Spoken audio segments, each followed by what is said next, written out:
Assalamualaikum sahabat, jumpa lagi dengan Beringin Podcast yang diprakarsai oleh Balitbang Partai Golkar. Sahabat, sore ini kita akan berbincang tentang 1 tahun pemerintahan Presiden Prabowo. Kita akan membahas tentang pertumbuhan ekonomi, ketersediaan lapangan kerja, dan kondisi dunia usaha saat ini. Sahabat semua, hari ini kita berbahagia sekali karena podcast kita dihadiri oleh narasumber yang sangat kompeten dan sudah sangat dikenal di dunia usaha, yaitu Dr. Haryadi Sukamdhani. Beliau adalah Ketua Gabungan Industri Pariwisata Indonesia dan juga Ketua Umum Persatuan Hotel dan Restoran Indonesia. Selamat sore Mas Haryadi. Sore Mas Bambang. Apa kabar? Alhamdulillah. Pasti sibuk sekali ya. Sibuk dalam situasi yang masih tidak baik-baik saja. Nah, itu akan kita diskusikan nanti Mas Haryadi. Tetapi sebelumnya sahabat jangan lupa ya subscribe, share, komen, dan tentu saja sebarkan informasi dari podcast kita sehingga kita bisa terus berkontribusi di dalam mencerdaskan kehidupan bangsa. Mas Haryadi, tentu menarik ya memperbincangkan setahun pemerintahan Presiden Prabowo khususnya dalam bidang dunia usaha. Saya ingin pandangan Mas Haryadi, bagaimana pandangan dunia bisnis dari setahun pemerintahan Presiden? Ya, tentunya pemerintahannya kan pemerintahan yang relatif baru ya, karena Pak Prabowo kan belum pernah jadi presiden, itu bukan incumbent ya, jadi memang tentu banyak tantangannya. Nah, kami melihatnya tentunya dalam waktu setahun ini perlu dievaluasi apa saja yang masih dirasakan menjadi beban atau kendala untuk kita bisa beralih lebih kencang. Nah, saya melihatnya di sini dalam 1 tahun ini tentu apa yang kami lihat ya, artinya bukan saya sendiri, tapi teman-teman dunia usaha melihat itu di kenyataan di lapangan itu kan memang terjadi penurunan daya beli yang cukup signifikan. Itu bisa kita lihat dari hampir seluruh sektor menunjukkan seperti itu. Kalaupun ada sektor yang naik, itu adalah sektor-sektor tertentu saja. Nah, hal ini menurut pandangan kami adalah yang perlu kita lihat dan perlu Pak Presiden nanti juga evaluasi adalah menyangkut masalah program-program mana yang memang memberikan dampak terhadap percepatan pertumbuhan ekonomi dan mana-mana program yang memang ditujukan untuk dalam kaitannya bantuan sosial. Nah, saya melihatnya dalam 1 tahun ini program populis ya, program untuk bantuan sosial itu yang cukup mendominasi sesuai dengan kampanye memang. Nah, tapi tentunya dalam waktu setahun ini perlu dilihat kembali apakah program itu memang efektif atau tidak, kan ada waktu ya, karena udah setahun. Nah, jadi kami melihat pertama tadi ya, bahwa daya beli masyarakat itu masih lemah pertama. Kedua juga dari penyerapan tenaga kerja juga relatif lambat. Ketiga dari sisi otomatis efektivitas penggunaan anggaran ya, itu dibuktikan dengan ICOR kan, Incremental Capital Output Ratio, yang kita masih di atas 6 terus. Nah, lalu juga yang kita lihat dari sisi investasi yang masuk itu seperti apa? Apakah memang berkualitas ini maksudnya adalah memberikan nilai tambah untuk rakyat Indonesia ya. Karena dalam kurun waktu 20 tahun terakhir ini yang masuk adalah hampir mayoritas itu adalah padat modal. Kalau padat modal ini kan berarti penyerapan lapangan kerjanya kan sedikit gitu ya, seperti itu. Jadi yang ini menurut saya harus dilihat kembali. Nah, di dalam hal tadi kalau terlalu berat di dalam program-program populis sehingga program produktifnya menjadi terhambat. Dan yang juga kita melihat ada kerawanan juga adalah terkait dengan hutang kita. Memang hutang kita mayoritas hutang dari rakyat Indonesia, hutang dalam negeri. Kita punya surat berharga negara itu kan dibelinya atau dijualnya kepada masyarakat lokal ya. Kira-kira 60%, 60 sampai 65% dibeli oleh masyarakat. Tapi apapun itu kan tetapnya namanya hutang, negara berhutang kepada masyarakat. Nah ini yang perlu juga kita lihat karena ini juga akan berpengaruh terhadap postur APBN kita keluar ke depan maksud saya, dan juga terkait dengan program-program untuk yang pembangunan yang produktif. Karena kalau ini semuanya hutang itu kan tetap harus dibayar walaupun dalam negeri juga. Nah itu nanti juga akan mengurangi kemampuan kita untuk mengakselerasi penciptaan lapangan kerja. Nah, itu yang menurut kami ya, kami melihatnya seperti itu. Dan juga kita melihat, jadi pertama tadi ya masalah daya beli turun, penciptaan lapangan kerja terbatas, lalu juga dari sisi yang perlu kita lihat juga dari sisi penegakan hukum yang juga menurut pandangan cukup mengalami kemunduran. Begitu banyak kasus-kasus yang tidak memenuhi rasa keadilan masyarakat. Nah, ini juga menjadikan kita jadi apatis. Sebenarnya serius nggak sih untuk membawa negeri ini berkeadilan gitu ya, bahwa hukum itu kita hormati. Ya kurang lebih seperti itu Mas Putra. Kalau kita bagi misalnya dari tahun pemerintahan Pak Prabowo antara semester pertama dan kemudian semester kedua, memang kita lihat di semester pertama kelihatannya angka ketidakpuasannya tinggi sehingga kemudian timbul demonstrasi besar baik di berbagai wilayah maupun juga di Jakarta gitu ya. Nah, tetapi setelah reshuffle dilakukan oleh Presiden Prabowo, itu secara retorik di publik kelihatannya ada optimisme baru. Bagaimana Mas Aryadi memandang situasi ini? Menarik ya kalau kita bicara rekrutmen anggota kabinet ya. Kan rekrutmen kita ini lebih kepada power sharing gitu ya. Ya. Mohon maaf kalau saya bilang tidak memperhatikan juga kompetensinya nih, track recordnya di bidang itu cocok atau enggak gitu. Kan enggak gitu. Jadi banyak yang anggota kabinet yang sebetulnya tidak menguasai bidang itu diambil. Nah, sehingga ini juga membuat jalannya program itu juga menjadi terbatas. Jadi satu proses recruitingnya itu kurang tepat ya, karena tidak melihat track record, kompetensi dan sebagainya. Kedua, dari segi anggarannya kan tadi dilakukan efisiensi yang cukup besar dialihkan kepada program populis tadi. Nah, jadi ini kan juga jadi masalah. Ketiga, dari sisi koordinasi dengan kabinet yang gemuk seperti ini ya, memang konsekuensinya kan maksudnya supaya lebih spesialis gitu kan. Yeah. Karena kenyataannya kan justru koordinasinya menjadi lebih sulit gitu. Nah, jadi kalau Mas Bambang tadi sampaikan setelah reshuffle itu bagaimana? Iya, ini kan reshuffle baru sekali lah ya, gelombang pertama kita belum melihat ke depan. Tapi satu hal yang menarik dari reshuffle yang kemarin terakhir ini adalah munculnya Mas Purbaya.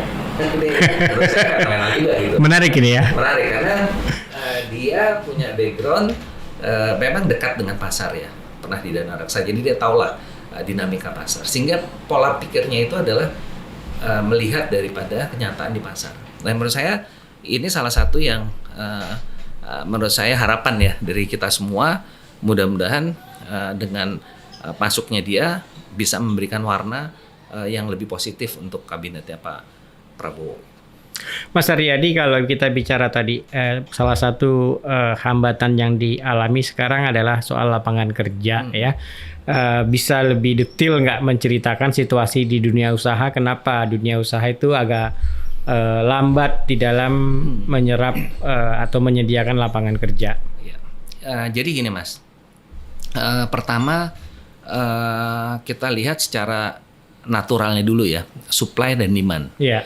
Jadi kita itu pada kenyataannya supply tenaga kerja kita besar. Setiap tahun itu antara 2,5 sampai 3 juta tenaga kerja baru, angkatan tenaga kerja baru masuk ke dalam pasar.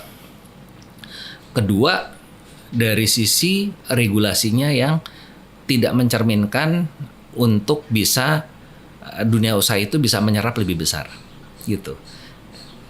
Di sini salah satunya adalah kebijakan upah minimum. Ya. Jadi upah minimumnya itu tidak mencerminkan realita tadi, supply and demand yang timpang tadi. Dianggapnya semua sektor real tuh bisa menyerap yang si 2,5 juta 3 juta orang itu. Pada kenyataannya nggak seperti itu kan. Jadi regulasinya yang tidak mencerminkan untuk penyerapan. Faktor ketiga itu adalah dari sisi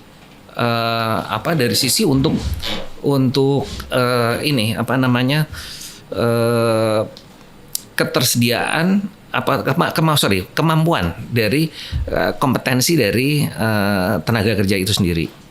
Yang seperti kita ketahui bahwa mayoritas tenaga kerja kita itu kan hampir 60% ya itu tamatan SLTP ke bawah, SMP ke bawah, jadi SMP dan SD. Nah, jadi seperti itu tentu agak sulit ya. Nah, yang keempat, investasi yang masuk itu karena tadi padat karyanya banyak hambatan, yang masuk tuh mayoritas padat modal yang tadi saya sampaikan sebelumnya. Nah, jadi dengan situasi yang seperti itu, pertumbuhan kita menjadi tidak berkualitas sebetulnya. Jadi yang kaya makin kaya, yang miskin makin miskin begitu. Ya, seperti itu gambarannya. Iya.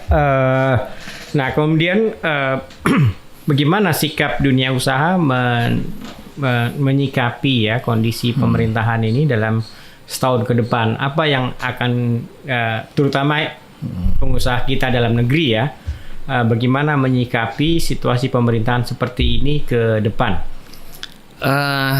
Ya tentunya kalau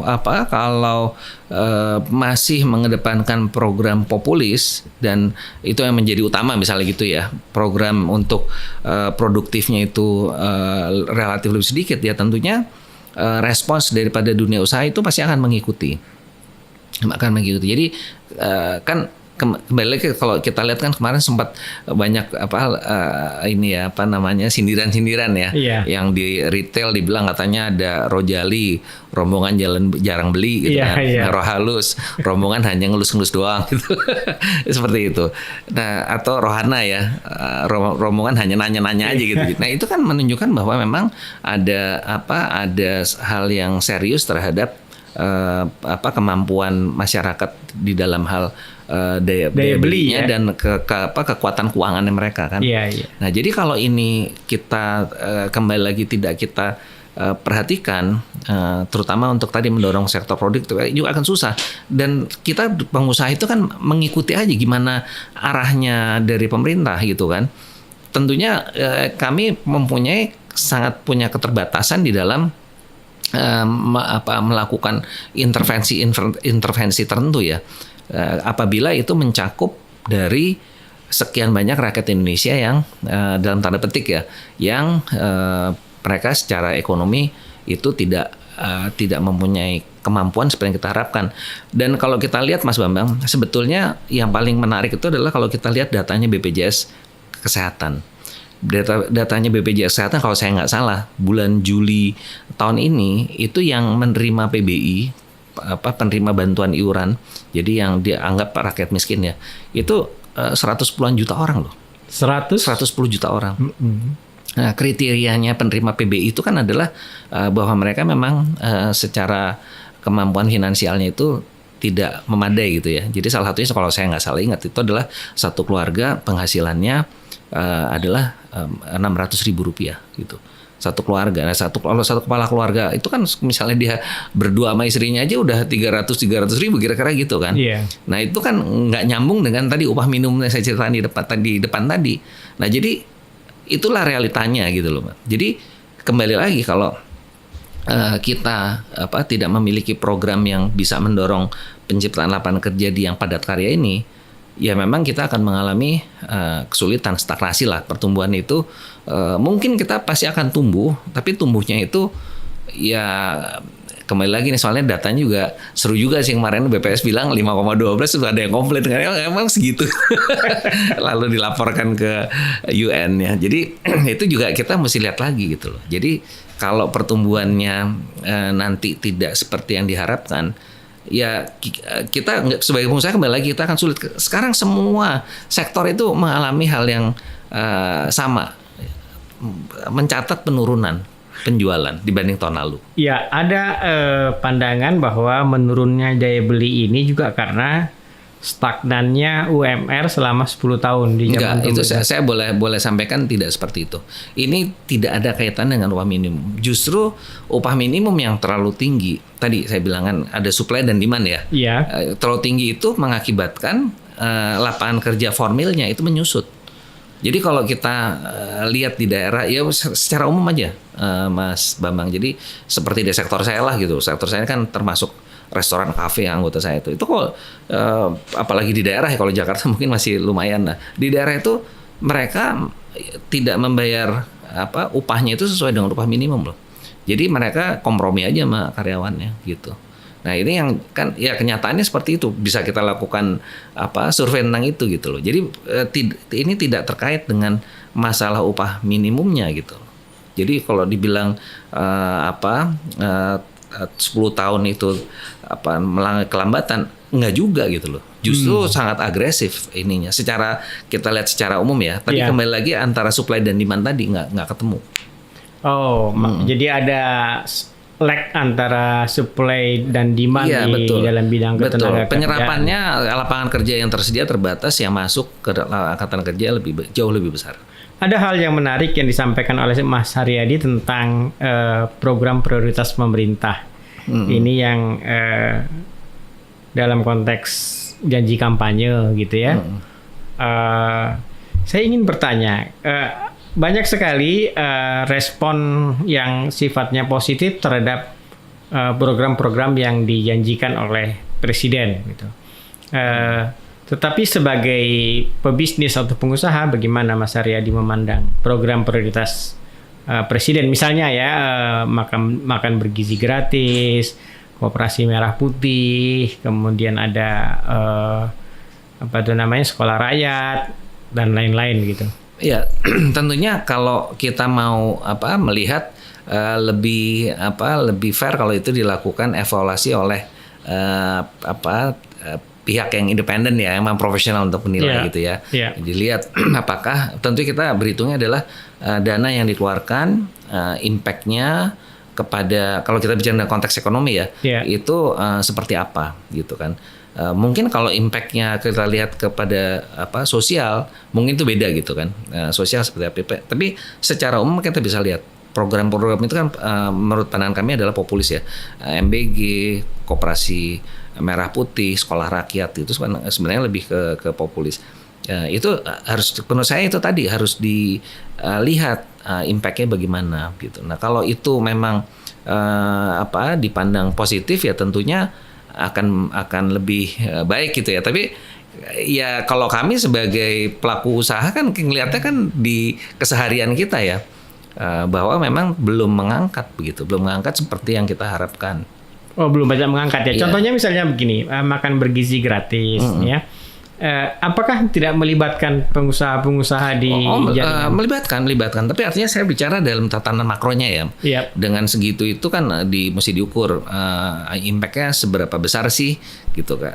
Misalnya kita lihat mata rantai yang terkait dengan suplai makanannya misalnya gitu kan. Apakah impact-nya di sana seperti apa? Apakah memang betul-betul mempunyai impact yang besar sehingga kontribusinya terukur berapa persen lah terhadap pertumbuhan ekonomi kita. Nah itu yang menurut saya perlu dilihat begitu.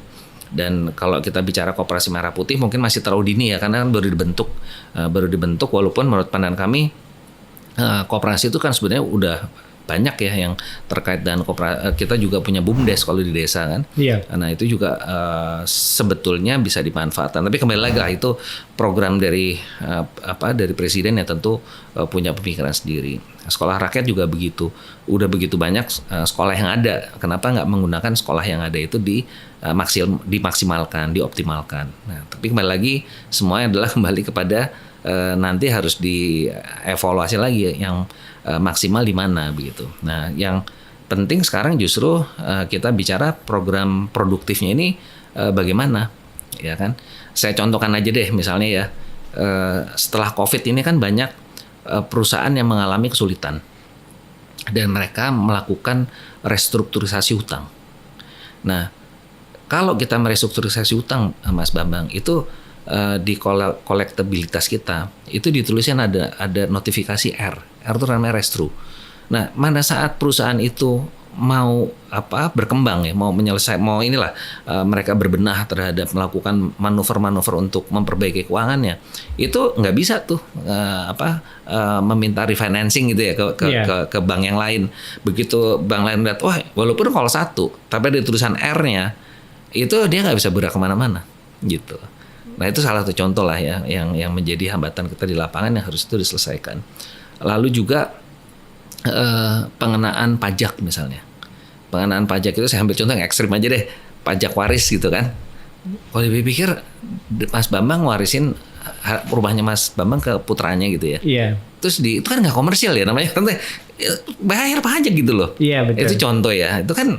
Yang kayak gitu-gitu mestinya nanti mudah-mudahan Pak Purbayan nih harapan kita bisa melihat lebih jernih lah ya dibanding dengan Bu Sri Mulyani yang sangat konservatif ya. Itu kita lihat seperti itu. Dan banyak kebijakan-kebijakan lain yang menurut pandangan kami perlu kita evaluasi sehingga bisa memberikan dorongan terhadap pertumbuhan ekonomi kita. Saya ingin lebih dalam lagi tentang ini, bagaimana pandangan Mas Haryadi, apa yang harus dilakukan oleh pemerintah untuk mendorong ekonomi agar bergerak lebih cepat lagi, terutama di tahun 2026 ini ya. Apa yang harus dilakukan oleh pemerintah? Mungkin menurut saya sih pertama adalah memberikan akses lapangan kerja sebesar-besarnya ya Mas ya. Ya. Jadi mesti diperhatikan betul bahwa tadi yang saya sampaikan supply and demand itu harus didekatkan itu. Nah, jadi semua regulasi yang ada itu harus dilihat kembali. Dengan kita melihat supply and demand, jadi pemerintah tuh harusnya netral nih, jangan berat ke serikat pekerja, jangan berat ke pengusaha, tapi betul-betul objektif. Nah, dilihat lagi, dievaluasi lagi karena kita mempunyai undang-undang cipta kerja pada kenyataannya juga nggak efektif karena banyak dirubah gitu loh. Banyak dirubah pasal-pasal yang dulu waktu di awal kita sudah kita sepakati gitu ya antara baik perwakilan dari pekerja, dari pengusaha, tapi akhirnya ada perubahan-perubahan. Nah, sekarang terjadi kemunduran. Nah, itu yang harus dilihat kembali, seluruh regulasi yang ada harus ditujukan untuk bisa menciptakan lapangan kerja. Yang pertama itu. Lalu kedua dari sisi instrumen-instrumen yang bisa mendukung investasi. Misalnya apa? Misalnya di sini terkait dengan regulasi perpajakan, regulasi perdagangan, regulasi yang terkait dengan investasi. Nah, itu semua dilihat kembali. Seberapa kompetitifnya kita harus melakukan itu.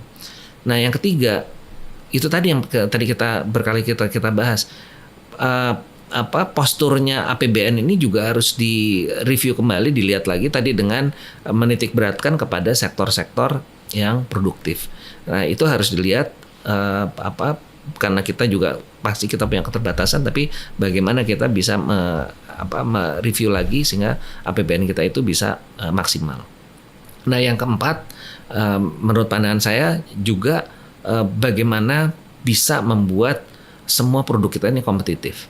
Kompetitif dalam arti apa nih gitu.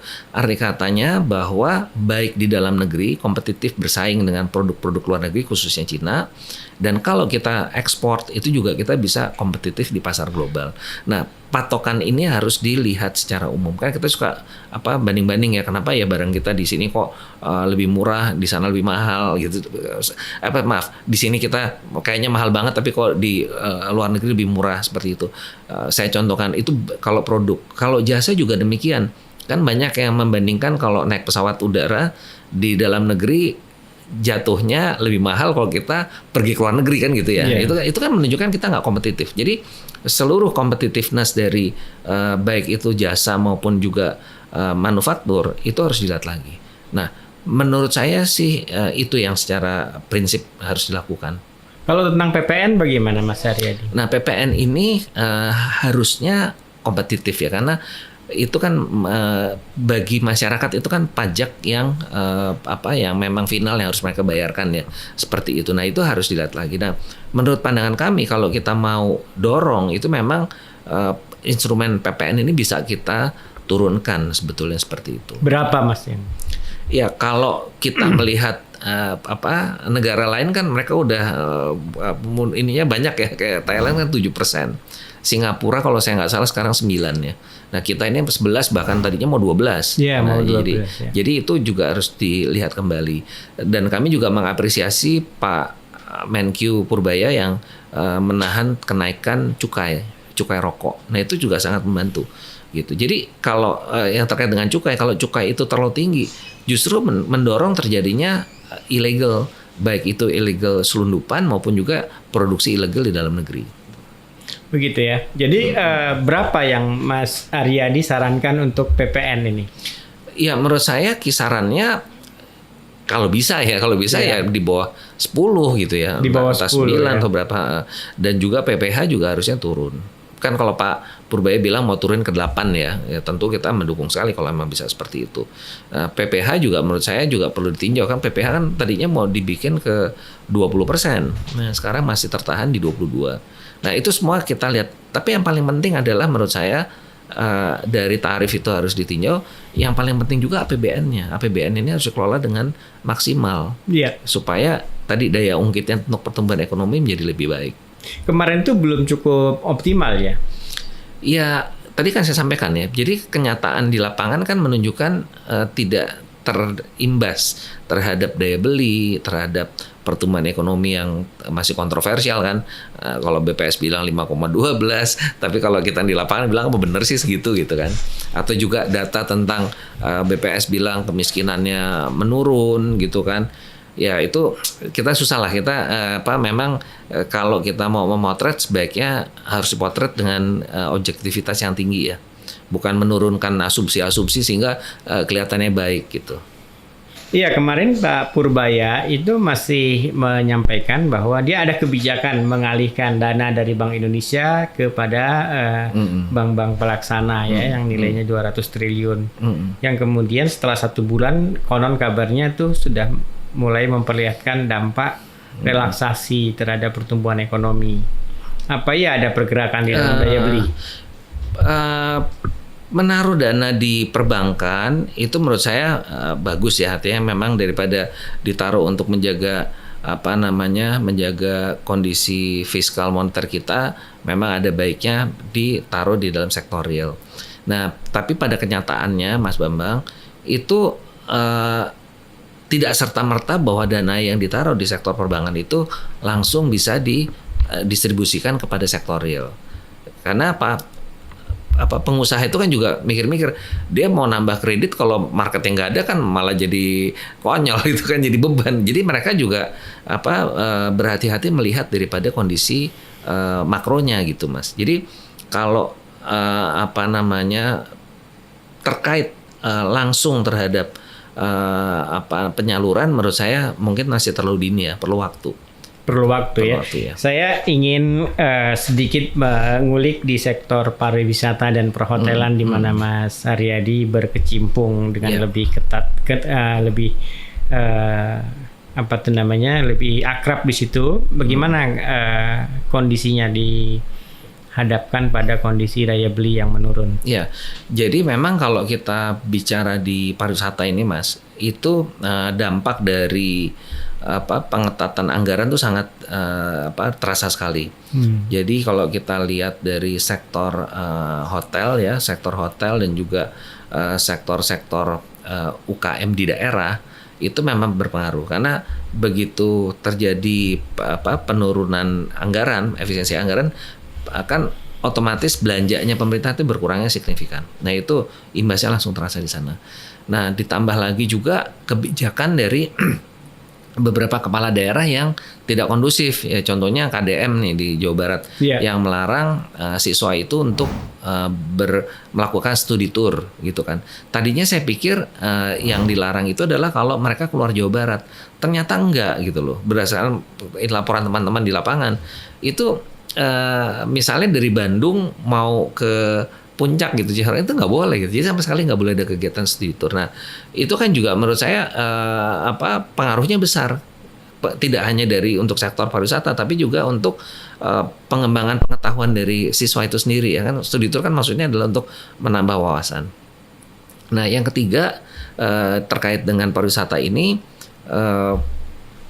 Pengaruh dari daya beli itu memang juga signifikan. Jadi selain daripada belanja pemerintah yang turun, ini dari daya beli masyarakat juga berpengaruh juga cukup besar, gitu. Dan yang terakhir juga menyangkut masalah biaya transportasi yang juga tinggi. Terus saya pesawat udara ya, pesawat udaranya kan masih relatif tinggi, tidak mahal. Jadi sebetulnya airline juga menurut saya juga mengalami situasi yang dilematis juga karena dia struktur harga dia itu kan terbentuk oleh komponen-komponen yang juga dari regulasi gitu kan Mas.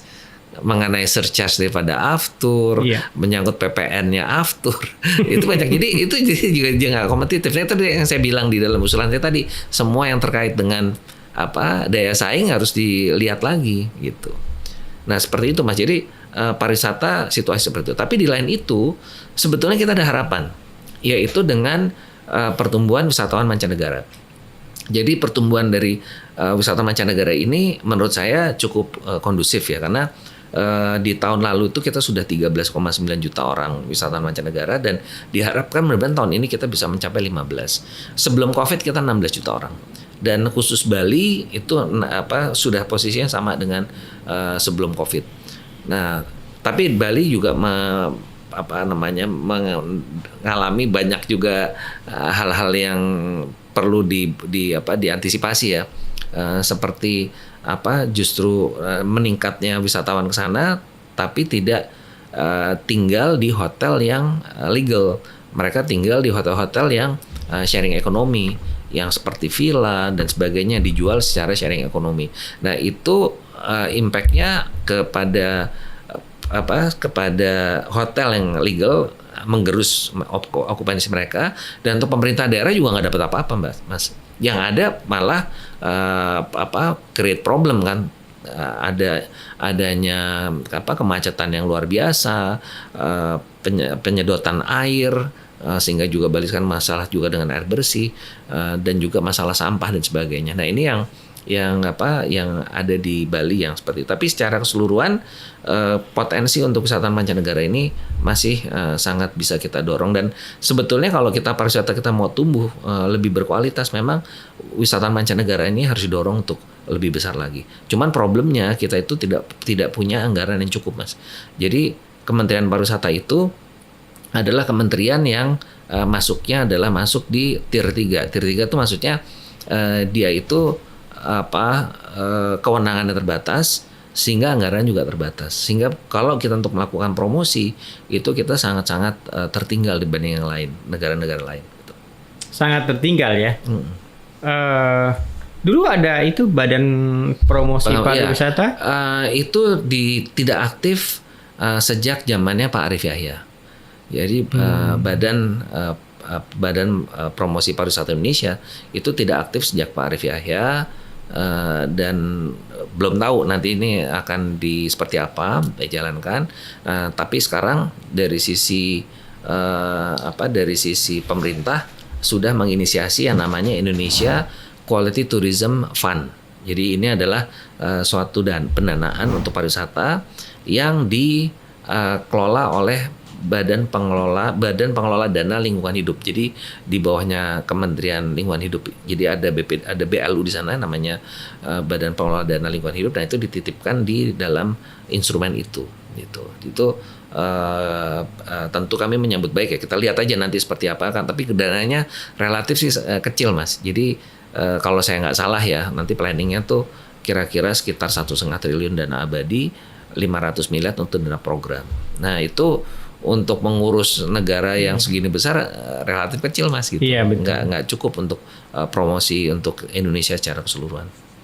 Baik Mas Haryadi, menarik ini kita diskusinya dan sudah mengupas berbagai hal. Hanya saja tentu saja kita dibatasi oleh waktu, sehingga untuk pertanyaan terakhir ini saya ingin menanyakan lebih khusus nih tentang Partai Golkar nih, karena podcast ini podcast Bringing Talk ya.